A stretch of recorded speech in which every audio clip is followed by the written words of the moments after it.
وقت سفیدی لایەقتەرەن پەیت قەت بێ لایەقی نەنووسی ڕووی بیت. بەکر هەجیجی هاوڵاتیەکە و لە ئاوایی ڕۆسەمبەگ لە خوڕماڵ دەژی. 18 ساڵە بە شێوازی شاعرانی کلاسیک دەنووسێت. لە گوندەکەیاندا دەخوێنێتەوە و شێعرەکانی تۆمار دەکات. لە کۆڕ و کۆبوونەوە دەبیەکانیشدا بە شێعرەکانی بەشداری دەکات. وەڵا شەعر نووسین لە ڕاستیدا من والی تێگەشتوم کە کاریگەرە لەسەر کات و شوێن و موقعی شوێنی ئینسانەکە. جارێ برادێکم مەسەلەوتی بۆ یاغ ناکەی، من خۆمیتر بۆ خۆم حەزم لە بۆ یاغ نییە. منش هەر بیرم کردەوەتم وەختێ سفیدی لایەقتەرەن پەیت قەت بێ لایەقی نەنووسی ڕووی بیت. خۆ خاسکە تاوێت چەشنی کەنعانی تا سەربازۆ تۆ نەتافی جوانی پیتە و زەریفتەر کاڵان وە باڵان سفیدی نەی سیایی وەتاڵان.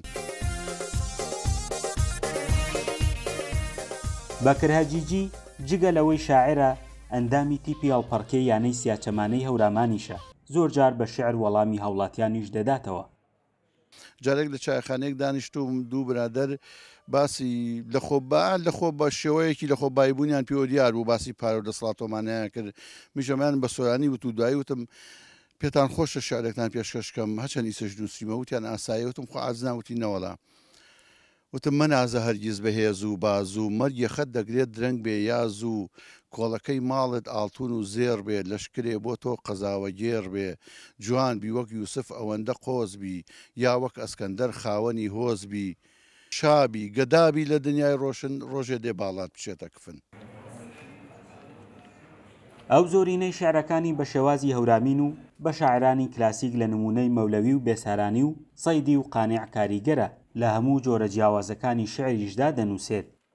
هەستکە و شعر لەسەر و کەل و مڵەوەری ڕەواچوو ئارۆ خەیاڵ و داڵغەم لوا هەرد ئارەزووی دیدەن مڵەوەردش کرد سڵام سەد سڵام کەلی مڵەوەرد ڕاگوزەری خێڵان سوارە و پیادەگەرد ئیشانت ڕەنگین ئەو شان وەزەرا ئینە چن سەدەن خاکت ڕاگوزەرا جەسای ئاوی سەد هانە کەکەوان ڕاوێری ڕاگوزەر کەست نەمان نان ئاوی چیا و سەد پا بەرزەکۆوە هەچوار وەرزی ساڵ دایم مزیۆوە.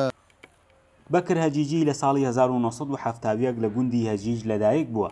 هەرچەندە تا شەشی سەرەتایی خوێندووە بە شیعر و بابەتە ئەدەبیەکان بەشداری زۆربەی فستیڤاڵە ئەدەبی و هونەریەکان دەکات. دەیەوێت لە داهاتووشدا کۆبەرهەمی شیعرەکانی بڵاو بکاتەوە. فەرحان هەورامانی، دەنگی ئەمریکا، خوڕماڵ.